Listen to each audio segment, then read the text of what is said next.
Bonjour à tous et bienvenue sur Antenne Box, le podcast qui analyse les gros combats de boxe anglaise du week-end à venir et qui débriefe ceux du week-end précédent. Merci beaucoup d'être au rendez-vous. Si ce podcast vous plaît, surtout n'hésitez pas à vous abonner à notre chaîne YouTube, à liker la vidéo, à la partager, à en parler autour de vous. Vous pouvez aussi nous laisser votre avis dans les commentaires, ça nous aide énormément et c'est toujours un grand plaisir de vous lire.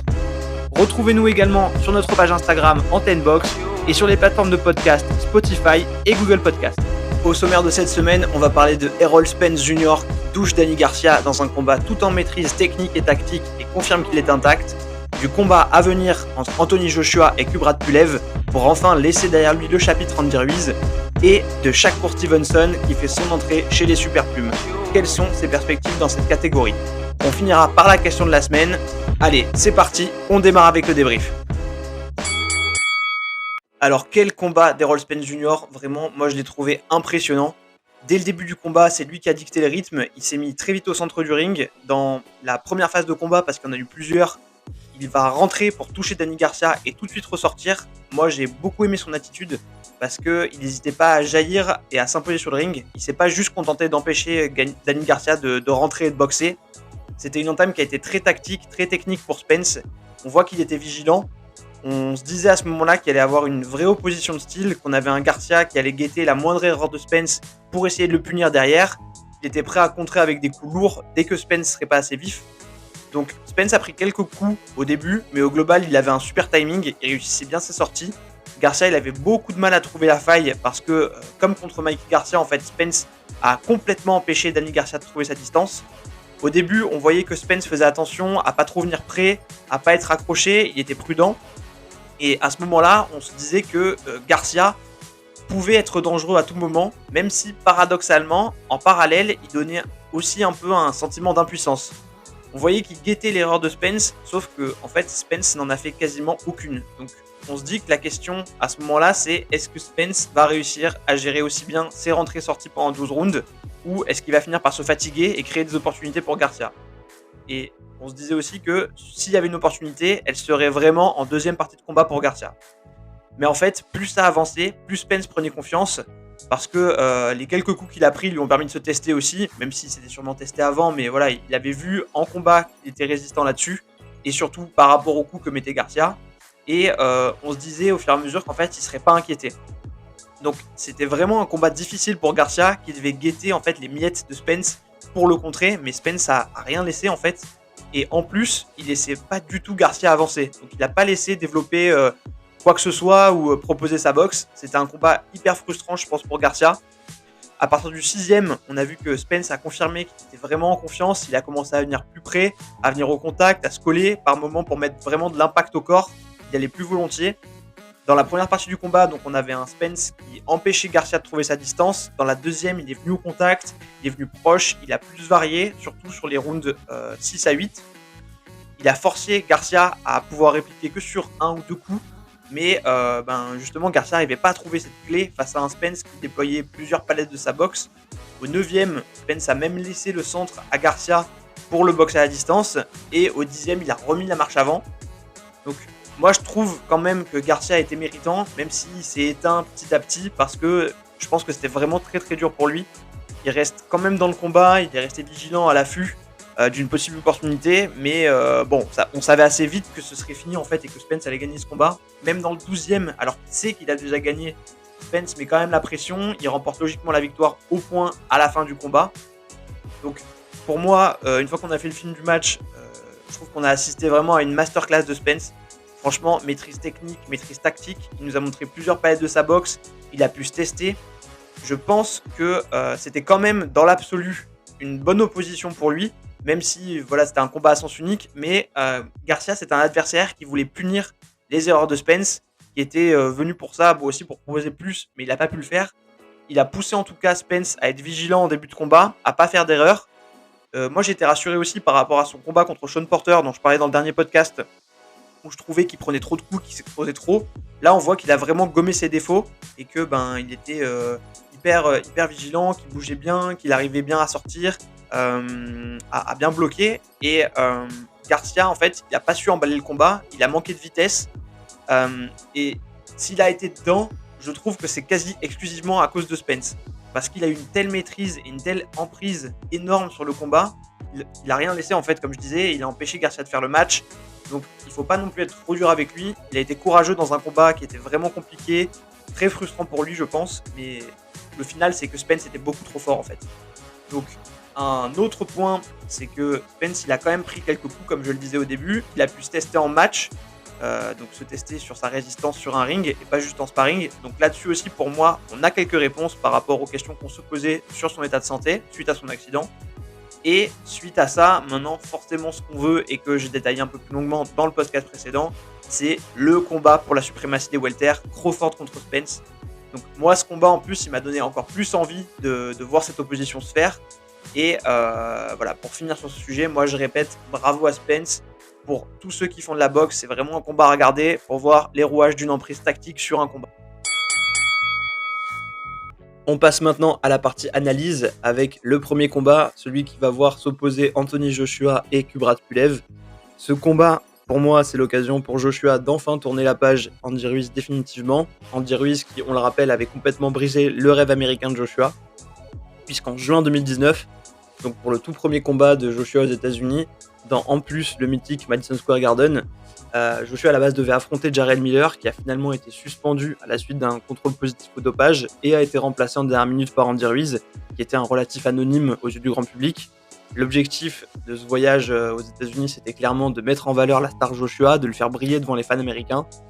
La soirée elle va bien commencer parce que Joshua va très vite envoyer Andy Ruiz au tapis, mais c'est avant que la soirée devienne complètement folle et que Ruiz commence à rouler sur Joshua, à casser la distance, à le matraquer avec sa vitesse, à le laisser complètement impuissant. Il va l'envoyer lui plusieurs fois au tapis, jusqu'à imposer à l'arbitre d'arrêter le combat en sa faveur au 7e round. Donc c'est la surprise de l'année, c'est une victoire qui reste historique et incroyable. Ruiz du coup c'est le premier champion mexicain poids lourd. C'est une catastrophe industrielle pour le produit marketing Anthony Joshua. Donc voilà, c'est un vrai séisme chez les lourds, c'était une soirée absolument folle. Quelques mois plus tard, Joshua, donc en décembre, en Arabie Saoudite, finira par récupérer ses ceintures et ses titres au cours d'un combat où il va faire la part belle aux principes fondamentaux de la boxe, donc à savoir toucher sans se faire toucher. Il mettra pas Ruiz KO, mais il réussira à tourner autour de lui, à imposer son rythme, à un Ruiz qui, de son aveu, n'avait pas pris la mesure de ce rematch, n'était pas arrivé assez bien préparé. Donc il gagnera au point Joshua et il permettra de clore enfin pour lui ce chapitre. Mais ce rematch, en fait, il n'a pas permis de lever tous les doutes sur le niveau réel de Joshua. Aujourd'hui, il y a un vrai débat sur le fait que Joshua mérite ou non sa place au top de la catégorie reine de la boxe, à savoir les poids lourds. Mais ce que moi j'ai apprécié malgré tout, c'est vraiment sa dignité dans la défaite. On a vu récemment que c'était pas le cas de tout le monde, donc vous l'aurez compris, je fais référence à Deontay Wilder, que j'aime aussi beaucoup par ailleurs, parce qu'il a su me faire kiffer. Même si en termes techniques, c'est pas trop ça, mais ça reste un ovni avec un bras arrière qui peut coucher n'importe qui à n'importe quel moment. Mais là-dessus, en fait, je voulais faire une aparté parce que c'est intéressant, je trouve, de comparer. Lui, pour le coup, après avoir perdu donc contre Tyson Fury, il s'est un peu perdu dans sa mauvaise foi en disant que Fury avait truqué ses gants, qu'il avait été drogué avec sa bouteille d'eau, que son costume qu'il avait mis pour monter sur le ring était trop lourd et que du coup, il avait perdu de l'énergie. Donc, beaucoup d'excuses. Et pour le coup, en creusant sa réaction, et c'est justement Joshua qui en parlait très bien, en disant que c'est très compliqué à vivre en fait pour un mec qui mettait tout le monde KO, qui pensait qu'il était invincible et qui se retrouve du jour au lendemain à se faire battre. Surtout que sa force et son punch, pour le coup, Wilder, c'est tout ce qu'il a. Et je pense que des boxeurs pros, déjà, à ce niveau, ils sont tous obligés de se dire que c'est les meilleurs. J'y crois vraiment dur comme fer parce que le jour où un boxeur monte sur le ring en se disant qu'il peut perdre, c'est que ça sert à plus rien qu'il y aille en fait. Donc quand des mecs qui croient de toute leur force, qui sont les meilleurs, qui sont invincibles, se rendent compte que c'est pas vrai, je pense qu'il y a un vrai choc psychologique qui s'opère et chacun doit remonter la pente à sa façon. Et Wilder, lui, ça a plutôt été le déni. Là où, pour Joshua, ce que j'ai apprécié, c'est que ça a été vraiment la remise en question. Donc Joshua, dans ce combat retour contre Ruiz, il a adapté sa tactique et sa boxe pour venir à bout d'un adversaire qui lui avait résisté, et il est revenu plus fort et surtout plus complet. Donc, même sans être un fan absolu de Joshua, je lui reconnais, et moi je salue fortement cette qualité-là. J'avais l'impression qu'il avait pris un gros coup psychologiquement et que il n'arriverait pas à aller au-delà. Et en fait, il a su remonter la pente en s'adaptant. Après, je pense aussi que Joshua, il est plus à l'écoute et surtout mieux entouré qu'un Wilder, où je pense que les gens autour de lui ont dû toujours le bercer en lui disant que son punch suffirait à atomiser n'importe qui.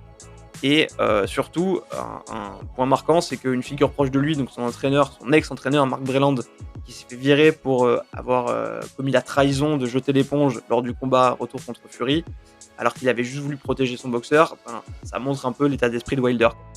Donc, vous l'aurez compris, je me pose des questions sur la suite pour Wilder, même s'il est bien capable de nous surprendre à nouveau. Mais voilà, c'est pas le sujet, donc je referme cette parenthèse. Pour en ouvrir une autre, à savoir que la défaite de Joshua contre Ruiz, ce que je trouve intéressant aussi, c'est qu'elle a contribué, j'en parlais dans le résultat de Dubois contre Joyce, à lever le voile sur cet autre délire, je trouve, de monter des boxeurs invaincus tout le temps. Puisque aujourd'hui, pour valoir quelque chose sur le circuit, j'ai l'impression qu'il faut nécessairement être un invaincu. Ça, c'est l'argument marketing ultime, et c'est ça qui faisait aussi que les meilleurs ne se boxaient plus entre eux par peur du risque, que les jeunes mettaient un temps fou à prendre aussi des risques, alors que avant, voilà, les meilleurs boxaient les meilleurs, que perdre c'était pas une fin en soi, et aujourd'hui, suite à ça, je suis assez optimiste sur le fait que justement des Joshua, des Wilder, des Dubois aujourd'hui qui est encore jeune et qui a toute sa carrière devant lui, ont déjà perdu. Ça reste des gros boxeurs qui vont devoir s'affronter et pouvoir s'affronter, vu que cette cartouche de l'invaincu, elle est grillée maintenant. Surtout, on a en parallèle une génération qui a faim, qui n'a pas peur de prendre des risques, comme un Teofimo Lopez, par exemple, qui s'est mesuré à Lomachenko très vite, qui en plus a gagné, et ça aussi, ça peut créer une dynamique positive. Voilà, maintenant qu'on a posé le contexte, on va pouvoir parler du combat. Donc, Joshua contre Pulev. Là, en revanche, Joshua, il a vraiment pas le droit à une nouvelle mauvaise surprise, plus le droit à l'erreur. Mais je le vois pas trop être inquiété, on va y venir. Et je pense que c'est bien pour lui aussi de faire un combat de transition pour confirmer son retour en confiance et de le faire avant de se reconfronter à un adversaire plus solide. Là aussi, on va en parler. Donc Pulev, c'est un boxeur bulgare de 39 ans. Il est 11e mondial pour BoxRec. À titre personnel, je le trouve pas hyper intéressant. C'est ça qui me saoule aussi dans ces combats mandatory. Là, on voudrait voir un combat où les meilleurs affrontent les meilleurs. Mais bon, il faut aussi donner leur chance à certains. Parce que sinon, on n'aurait que des tops qui affrontent des tops et il n'y aurait plus aucun moyen de monter. Donc Pulev, il a 29 combats pro pour 28 victoires et une défaite. Mais un haut point clé, c'est qu'il a un ratio de KO que de 48%. Pour trouver un poids lourd avec un plus faible ratio de KO, il faut remonter à Mariusz Wach, donc un Polonais de 40 ans, qui est 39e poids lourd mondial et qui a 45% de KO. Pour info, Joshua, il est à 85%. Quand on sait qu'une des capacités déterminantes chez les poids lourds, c'est la puissance et le punch, là, c'est quand même assez moyen. Donc, il fait 1m94 pour 2m02 d'allonge, là où Joshua fait 1m98 pour 2m08 d'allonge. Donc, encore un avantage pour Joshua. Sur le style, Pulev, je trouve qu'il a les mains assez basses et assez écartées. Il a une garde presque de boxeur taille. Donc il cherche à frapper, à mettre de l'impact dans ses coups. Il essaye d'envoyer des coups lourds du bras avant. Et il travaille beaucoup en 1-2 en fait. Il connecte avec le bras avant, puis il envoie fort le bras arrière derrière. Il jab et il envoie sur 1 ou 2 touches. Donc il utilise aussi son uppercut avant à distance pour gêner. Il peut être dangereux quand il arrive à coincer dans les cordes et qu'il commence à mettre des séries. Parce que il a quand même une bonne vitesse de bras, mine de rien. Franchement, ça part assez vite. Et le problème, c'est que c'est souvent, en revanche, assez prévisible. Donc, comme je disais, beaucoup en 1-2. Il n'est pas non plus hyper mobile. En revanche, il est quand même assez solide. Donc, il prend des coups et il bouge pas trop. Après, sur ses gros points faibles, c'est qu'il prend beaucoup de coups, quand même, je trouve, avec une garde pas franchement hermétique. Donc, on l'a dit, que ce soit au corps ou à la tête. Quand il avait combattu Klitschko, donc Klitschko qui reste une référence, donc c'est très dur face à lui, mais il avait pris une vraie leçon. Klitschko prenait une impulsion pour rentrer à l'intérieur de sa garde avec un coup puissant, en crochet ou avec son bras arrière, et il lui a fait vraiment très très mal. Bon, sur les clés du combat, clairement, je vois Joshua, parce que s'il perd celui-là, il faut qu'il arrête tout. En plus, Pulev va être hors distance, donc il sera obligé de rentrer, et Joshua, il aura plusieurs options. Soit le stopper dès qu'il avance avec un uppercut et en mettant des séries derrière. On sait que Pulev, il aime pas trop ça. Il peut aussi le laisser avancer et lui mettre un jab sec à la tête avec un crochet rapide derrière puissant. On le voit pas mal travailler dans les vidéos d'entraînement récentes. Bon, je pense pas qu'il laisse fuiter toute sa tactique sur internet, mais c'est pas rare de voir en match des séquences d'entraînement reproduites. Il a les moyens de déborder Pulev en vitesse dès qu'il va rentrer à portée de tir. Il peut l'attendre et le cueillir ou aller au contact avec son jab et sa meilleure allonge pour le gêner. Il peut même varier les deux. Quand on voit la taille de ses cuisses en plus à Joshua aujourd'hui, on se dit que bien sur ses appuis, ancrés au sol, il peut vraiment lui dévisser la tête à Pulev. Donc on peut voir aussi dans ses combats, comme je l'ai dit, que Pulev il aime pas prendre des séries. Ça avait été le cas contre Ugi Fury par exemple, le cousin de Tyson Fury. Pulev avait gagné, mais quand Ugi Fury commence à travailler en série, il fait pas trop ça. Joshua, il peut aussi attendre que Pulev envoie son bras avant, ce qu'il fait souvent, comme je disais, donc il travaille beaucoup avec son jab. Et donc là, Joshua pourrait se désaxer et l'endormir avec un contre. Il peut aussi lui mettre la pression, le tenir à distance avec son jab. Il peut aussi attendre, ça c'est une autre option, le 1-2 de Pulev. Et quand Pulev envoie son bras arrière, là Joshua pourrait se décaler, envoyer une grosse patate avec son bras arrière à lui.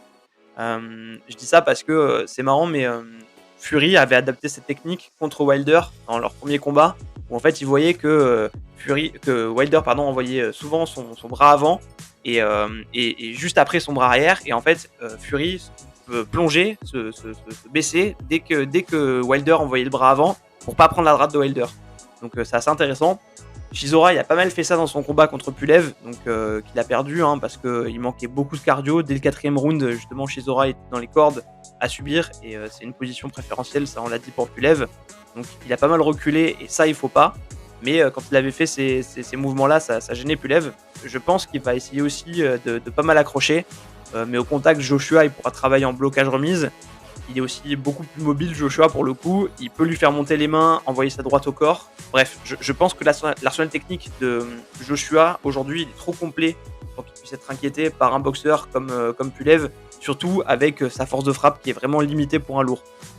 Le seul moyen pour Pulev de faire quelque chose, ce serait de vraiment mettre la pression, d'envoyer des coups rapides et de rentrer dans le tempo de Joshua, de l'emmener dans les cordes et d'essayer de vraiment pourrir le combat. Mais moi, je pense qu'il va prendre une bonne droite ou un bel uppercut qui va le coucher avant la fin. La question fondamentale, du coup, ce sera: est-ce que Pulev est capable de varier sa boxe et d'être suffisamment hermétique? Si la réponse est non, pour moi, il est mort. Après, attention, je dis pas que Pulev c'est un mauvais boxeur, surtout pas. Il a un palmarès, il a combattu de gros noms, il a perdu que contre Klitschko, donc ça reste un mec tenace qui va pas lâcher Joshua. Il faut que Joshua soit dans son combat et soit pas focus sur la suite, dont on va parler après. Il faut qu'il prenne ce combat au sérieux et à 100%, parce que ne pas le faire, ça lui a déjà coûté ses titres une fois, donc je pense que ça lui a mis du plomb dans la tête. Il faudra qu'il fasse attention. On reste chez les lourds, les surprises ça arrive, mais ce que je pense, c'est que si Joshua est au niveau auquel il est attendu, il n'a pas le droit d'être inquiété par ce type de boxeur. Donc je ne crois pas trop à une victoire potentielle de Pulev. La suite pour Joshua, elle est claire, et même lui il pense déjà. Il a 2 noms qui reviennent et que tout le monde veut voir. Fury pour un combat pour la suprématie de la catégorie. C'est intéressant d'ailleurs parce qu'il prépare le combat contre Pulev avec David Adeleye, donc qui est un très bon espoir de la catégorie poids lourd, qui est aussi le sparring de Fury, donc c'est intéressant. Mais il est aussi censé, Joshua, avoir un combat mandatory contre Usyk pour la ceinture WBO, qui pourrait laisser vacante pour justement aller affronter Fury directement. Après Fury, il doit aussi faire un combat de reprise pour la WBC, potentiellement contre Atis Kabayel, qui est aussi un bon espoir des poids lourds. Donc on est encore sûr de rien, mais voilà. Surtout, le problème, c'est que si par malheur Joshua perd contre Pulev, c'est hautement improbable, mais Bob Arum répète partout que c'est possible. Donc, Arum, qui est le promoteur de Pulev, Joshua activerait forcément une clause de rematch, et là on peut dire adieu au combat, parce que ça prendrait un temps de malade, et surtout que l'intérêt pour Joshua serait complètement diminué s'il reperdait contre un boxeur comme ça. Pour moi, la physionomie idéale, ce serait un combat Fury-Joshua directement après Pulev, qu'en parallèle on a un combat Joyce contre Usyk pour la ceinture WBO qui serait vacante, et à la fin un final entre le vainqueur de chacun de ces combats. Bon, après ça c'est dans un monde idéal. On attaque maintenant notre dernier sujet, Shakur Stevenson, parce que ce week-end, Stevenson fait son entrée chez les Super Plumes. Alors j'avoue que je suis un peu déçu parce que j'avais très envie de le voir affronter Josh Warrington. C'est un combat qui du coup potentiellement ne se fera pas. C'est pas de son combat en lui-même contre Toka Kanklari chez les Super Plumes que je voulais particulièrement vous parler, même si on va le faire rapidement, mais plus de ce que va impliquer son changement de catégorie. Pour revenir rapidement sur qui est Shakur Stevenson, il faut savoir qu'il est né à Newark en 97, qui avait été élu à l'époque ville la plus dangereuse des États-Unis. C'est d'ailleurs là-bas que Tupac Shakur est mort dans une fusillade, et c'est de lui que tient son prénom Shakur Stevenson. À l'âge de 16 ans, son cousin est aussi tué dans une fusillade, donc ça imprime un peu le contexte autour de ce boxeur, qui a été désigné par Floyd lui-même comme le nouveau Mayweather, même si Shakur Stevenson n'aime pas trop ce comparatif parce qu'il veut être apprécié pour ses propres qualités. Il est aussi médaillé olympique. Alors moi, ce que j'aime chez Shakur Stevenson, au-delà de ses qualités, c'est le fait qu'il fait partie de cette génération de boxeurs, en fait, comme Teofimo Lopez, dont j'avais déjà parlé, qui n'ont pas le temps, qui cherchent vite les gros combats. Il devait avoir un accord avec Warrington, donc il est au top de la catégorie des plumes. Mais Warrington a finalement préféré affronter Kang Xu, qui est 5e de la catégorie. Stevenson a combattu Caraballo dans un combat de reprise en période de pandémie. Il a gagné par arrêt de l'arbitre au 6e round. C'était un combat vraiment à sens unique pour indicatif. Stevenson a distribué 115 power punch, donc coups puissants, contre seulement 18 coups au total pour son adversaire. Donc Stevenson n'avait plus envie d'attendre que Warrington veuille bien faire ce combat, et donc monter de catégorie en super plume, où de gros noms et de gros combats l'attendent. On peut donc se demander si Warrington n'a pas essayé un peu de l'esquiver. Alors sur Clary en lui-même, je trouve que c'est un bon premier combat, en tout cas cette catégorie. C'est un mec qui est pas mauvais, qui se déplace bien, qui a de bons pivots. Après, je pense qu'il n'est pas assez rapide pour contrarier Stevenson. Il est consistant, mais il a du mal quand ça accélère. Il a une bonne expérience avec 31 combats pro à son actif à 28 ans. Attention à son allonge, il fait 1m68, mais il a une allonge d'1m84, là où Stevenson, lui, fait 1m73 pour une allonge d'1m73. Clary, il n'a pas rencontré beaucoup de gros adversaires. Les deux plus gros qu'il a affrontés, c'est Kid Galahad et John Gemino. Il a perdu ses 2 combats. Il a un bon travail de variation corps-tête. Il varie bien la vitesse et la puissance. Il est gaucher comme Stevenson. Mais pour moi, clairement, Shakur Stevenson, il est bien au-dessus. Ce serait une catastrophe en fait s'il perdait. Et donc, ce qui va nous intéresser réellement, c'est plus ce qu'il va projeter dans cette catégorie. Alors, déjà, c'est un boxeur que j'adore, je l'ai déjà dit, pour son style, pour sa vitesse, même si je suis moins fan du personnage. Il a eu pas mal de frasques avec notamment une bagarre dans un parking. Et moi, j'aime moins ce côté-là des boxeurs, un peu comme Gervonta Davis et tout. Je suis pas un gros fan. C'est moins mon délire, on va dire. Après, sur la boxe pure, il est super beau à voir, il est tonique, il met de l'impact. Il varie beaucoup ses combinaisons, il est gaucher et il n'hésite pas à débuter main arrière. Il est très déstabilisant pour ses adversaires. Il met de grosses séries et franchement, c'est un boxeur qui asphyxie en fait ses adversaires. Il est précis, il bouge bien et à son âge, il est vraiment ultra complet. Il peut démarrer fort bras arrière, il peut gêner avec son bras avant et frapper au corps, envoyer des séries, des crochets, corps-tête, empêcher son adversaire de développer sa boxe avec plusieurs jabs rapides. Enfin, vous aurez compris, je kiffe vraiment ce boxeur-là. Alors, maintenant qu'il est chez les super plumes, qu'est-ce que c'est ces défis ? De mon point de vue déjà, même si je regrette, comme je l'ai déjà dit, et comme je vais le répéter, le non-combat contre Warrington, c'est que pour moi les super plumes c'est une catégorie qui est plus relevée que les plumes aujourd'hui, avec des combats intéressants. Déjà il y a Oscar Valdez, alors Stevenson s'était emparé de son titre vacant WBO chez les plumes, donc ça peut déjà faire un petit storytelling. Après Valdez aujourd'hui il n'a pas de ceinture chez les super plumes à l'heure actuelle, mais Top Rank, son promoteur, veut le faire affronter Miguel Berchelt, qui est champion de la catégorie super plumes. À voir si ça se fait. Dans le cas contraire, ça peut être un très bon premier combat relevé pour Stevenson après Clary. En revanche, si Valdez combat Berchelt et qu'il perd, je pense que Stevenson doit en viser un autre. Je pense que c'est encore un peu tôt pour que Shakur Stevenson affronte directement Berchelt. On sait qu'il visait aussi Santa Cruz, qui a récemment été mis KO par Gervonta Davis dans la catégorie encore au-dessus, donc les légers. À voir, mais ça aurait pu être un très beau combat. D'intéressant, il y a aussi Frampton et Herring, mais eux doivent a priori se rencontrer entre eux. Donc après ça, il y a la possibilité ultime, c'est celle de voir Lobachenko redescendre au super plume. Et ça, ce serait vraiment un combat de malade. Donc c'est secrètement ce que j'espère le plus, mais voilà, il y a beaucoup de si. Donc ça fait pas mal de perspectives, mais aussi pas mal d'inconnus au final, qu'on espère voir se dissiper assez vite pour savoir ce que pourra faire Stevenson pour poursuivre son ascension. Moi j'espère qu'il va avoir de beaux combats, qu'il va avoir de beaux rendez-vous. C'est une période compliquée parce que tout le monde s'affronte un peu à ce moment-là, mais voilà, je suis sûr que Stevenson peut faire son trou et contrarier cette catégorie et continuer à aller toujours plus haut. Avant de conclure, en fait, j'aimerais maintenant, toutes les semaines, pouvoir vous poser une question pour vous faire réagir sur des sujets d'actualité et qui m'interpellent. Donc, on va démarrer par une question autour de Tony Yoka. On a vu après la victoire de Joe Joyce contre Daniel Dubois que Yoka a voulu essayer de le provoquer et d'aller chercher la revanche de la finale olympique de Rio. Donc, Yoka avait gagné.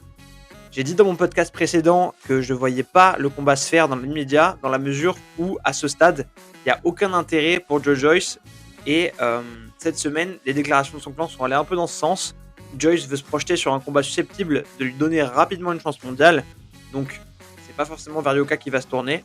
Du coup, ma question c'est la suivante. Pour vous, qui est le prochain adversaire idéal de Tony Yoka et pourquoi? On a parlé de Kubrat Pulev. Moi, je pense que ce serait un bon combat pour le coup parce que même si Pulev risque de redescendre dans les classements, il est aujourd'hui 11e, Yoka est 12e. S'il perd contre Joshua, ça reste un nom de la catégorie, ça reste un mec qui a de l'expérience et un mec qui est pas trop dangereux pour Yoka encore.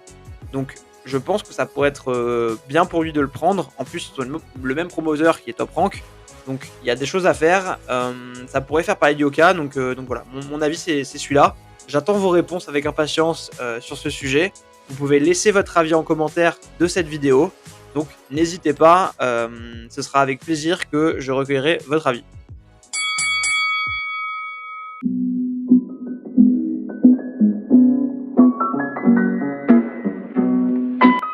Voilà, c'est la fin de cette émission. Merci beaucoup de l'avoir suivi et rendez-vous la semaine prochaine pour de nouvelles analyses et de nouveaux débriefs. Comme je le disais en introduction, si ce podcast vous plaît, surtout abonnez-vous à la chaîne YouTube, likez cette vidéo, partagez-la, parlez-en autour de vous, ça nous aide énormément. N'hésitez pas à nous donner vos avis en commentaire et à nous suivre sur Instagram sur la page Antenne Box. D'ici là, je vous souhaite une très belle semaine et je vous dis à la semaine prochaine.